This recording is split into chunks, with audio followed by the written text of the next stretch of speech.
तो दर्शक बंधु जहाँकि आम प्रधानमंत्री जहाँकि महिला मानक लगी गोटे बड़ उपहार देउछंती जहाँकि सिलाई मेसिन सांगू 15,000 टंका।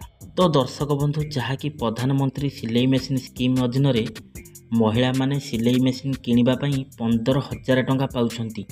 ता सहित मागणा तालीम प्रमाणपत्र मध्य जोगाई दिया जाउछि एवं तालीम समय रे जहाँकि ट्रेनिंग समय रे महिला मानकु दिन को 500 टंका लेखा मध्य सरकार प्रदान करुछंती। तो यही योजना अधीन रे जहाँकि महिला मानकु आत्मनियुक्ति पई उत्साहित करा जाउछि बोली जहाँ सूचना आसुछि। तो दर्शक बंधु यही जहाँकि प्रधानमंत्री सिलाई मेसिन स्कीम रे जहाँकि पीएम सिलाई मेसिन बोली ना रे परिचित आ यही पीएम सिलाई मेसिन स्कीम 2024 रे केउ माने बेनिफिट पाइबे, सिलाई मेसिन लाभ कौन रहिबो, पीएम सिलाई मेसिन स्कीम पई डॉक्यूमेंट सब कौन लागिबो आपण मानक पई, यार जहाँकि पीएम सिलाई मेसिन पई योग्यता प्रमाणपत्र कौन कौन दरकार, यही पीएम सिलाई मेसिन पई जहाँकि आपण माने ऑनलाइन किपरि आवेदन करिवे यार संपूर्ण डिटेल्स इनफॉरमेशन मुझे आपण मानक एई वीडियो रे देई देबी। तो ता पूर्व आपण मानक अनुरोध जदि एबे ही प्रथम थर पई वीडियो को देखुचंती ताले वीडियो को गोटे लाइक कर दियंतु आउ ता संगे संगे मनोनना मनी राइट चैनल को एबे ही सब्सक्राइब करी पाखरे आसबा घंटी बटन ऑल ए दबाइना। हेलो फ्रेंड्स, नमस्कार, जय जगन्नाथ। मु मनवा आपण मानक स्वागत करूची आज आउ एक नुआ दमदार वीडियो रे। तो दर्शक बंधु जहाँकि सूचना आसी आपण माने देखि पारुथिबे जहाँकि सरकार देउछंती बड़ उपहार जहाँकि सिलाई मेसिन सांगू 15,000 टंका। ये तो गोटे बहुत बड़ खुशी खबर जहाँकि महिला मानक पई सिलाई मेसिन स्कीम पई महिला मानक 15,000 टंका सरकार जोगाई देउछंती जहाँकि सिलाई मेसिन सहित दिन जो ट्रेनिंग पड़े से दिन को 500 टंका लेखा भाव जहाँकि 15,000 टंका जोगाई देउछंती। जदि आपण मध्य एही स्कीम रे आवेदन करबा को चाहंती एवं यही योजनार लाभ उठाइବାକୁ चाहती तेबे आपण मानक मु आज एही प्रधानमंत्री सिलाई मेसिन स्कीम विषय रे जहाँकि विस्तृत सूचना दे। तो दर्शक बंधु यही पीएम सिलाई मेसिन स्कीम 2024 को जदि आम लक्ष्य रखा देखा जहाँकि देश में महिला मानक आर्थिक दृष्टि सशक्तिकरण करने भारत सरकार अनेक लाभदायक योजना चलाउछंती जहाँकि यही योजना समस्त लाभदायक योजना मध्यरु होची गोटे प्रधानमंत्री सिलाई मेसिन स्कीम जहाँकि अन्यतम जहाँकि यही सिलाई मेसिन स्कीम प्रधानमंत्री विश्वकर्मा योजनार एक अंश कहले चले।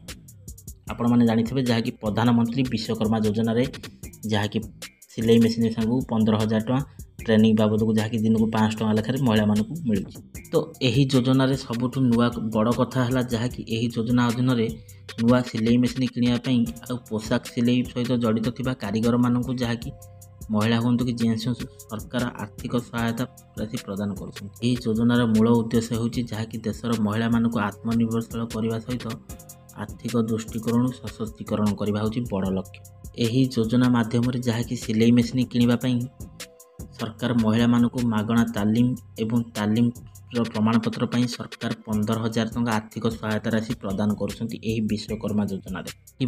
आपण मानकर ब्लॉक रे आपन को तालीम देई सारिया परे जदि महिला माने सिलाई मेसिन सहित जड़ित निजर व्यवसाय आरंभ करिया को चाहतांती तेबे एही योजना अधीन रे सेमाने सरकार ठार प्राय 2 लाख रु 3 लाख टंका पर्यंत ऋण मध्य नहीं पारिबे। एटा जो बहुत बड़ खुशी खबर महिला मानक पई। तो दर्शक बंधु आमे सर्वप्रथम जानि नबा जहाँकि पीएम सिलाई मेसिन पई स्कीम रो लाभ। प्रधानमंत्री सिलाई मेसिन स्कीम योजना अधीन रे महिला माने सिलाई मेसिन किनिया पई जहाँकि 15,000 टंका आर्थिक सहायता पाई परिबे सर्वप्रथम।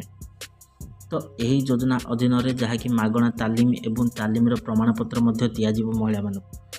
तालीम समय रे एही योजना अधीन प्रतिदिन 500 टंका लेखा मध्य दिया जिवो जहाँकि 500 टंका लेखा हेले मासक 30 दिन 5 3 15 जहाँकि 15,000 टंका आपण मानकु दिया जिवो। योजना जदि हिताधारी तालीम पर निजर सिलाई मेसिन व्यवसाय करने को चाहती महिला माने कि जेन्स मानक से माने सहज किस्ती एथिपाई ऋण मध्य दिया जिवो जहाँकि प्रधानमंत्री सिलाई मेसिन स्कीम माध्यम रे महिला माने आर्थिक दृष्टिकोण दृढ़ देवा सहित आत्मनिर्भरशील होगा उत्साहित होगा जहाँकि सरकार पक्षर प्रोत्साहन दि जाउछि। तो दर्शक बंधु जदि आम यही सिलाई मेसिन स्कीम पे आवश्यक डॉक्यूमेंट गुड़ देखा कौन कौन लगे तो ये सर्वप्रथम आपन को लगे आधार कार्ड, द्वितीय आय प्रमाणपत्र, तृतीय सिलाई मेसिन संबंधी डॉक्यूमेंट, चतुर्थ जहाँकि जन्म प्रमाणपत्र यही 4टे लगे।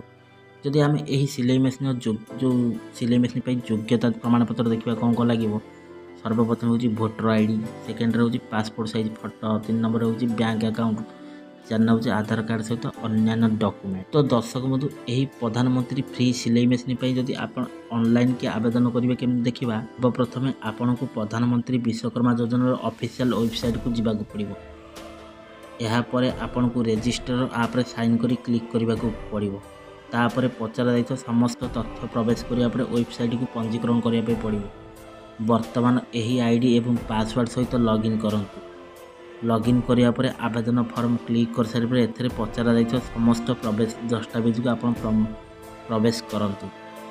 समस्त आवश्यक डॉक्यूमेंट अपलोड करने को अपलोड कर सारापर आपन को फॉर्म दाखल करने को पड़ो। यापर जहाँकि फॉर्म एक प्रिंट काढ़ु यह अनिर्दिष्ट काल जहाँकि दाखल करूँ।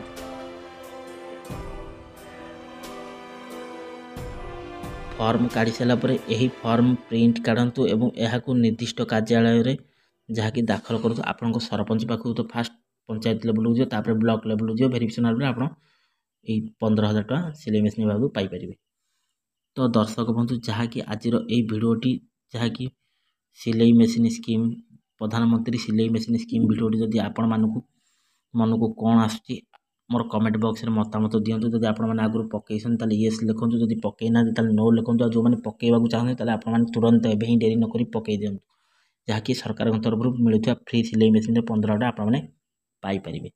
तो दर्शक बंधु यही फ्री सिलाई मेसीन भिडियो जब आप भल लगी एवं भिडियो गोटे लाइक कर दिंतु। आ संगे संगे मनोरंजन मनी राइट चैनल को एवं ही सब्सक्राइब कर पाखे आसपा घंटी बटन ऑल दबा। आ भिडियोटा को बहु मात्रा सांग पाक सेयार करूँ जहाँकि से आपण सांग घर थी महिला मान हो कि भौणी मैंने जानीपर जहाँकि विश्वकर्मा योजना प्रधानमंत्री सिलाई मेसीन गोटे स्कीम अच्छी जहाँकि लोक मानू सिलाई मेसीन सांग को 15,000 टका दि जाऊँगी। तो दर्शक बंधु भिडियोटा बहु मात्रा से तो दर्शक बंधु आज भिडियोटा को एट रखुची। पुणी देखा नेक्स्ट एक भिडियो पुणी नुआ एक अध्ययन से मत विदाय दिंतु। रोची नमस्कार, टेक केयर, बाय बाय, जय जगन्नाथ।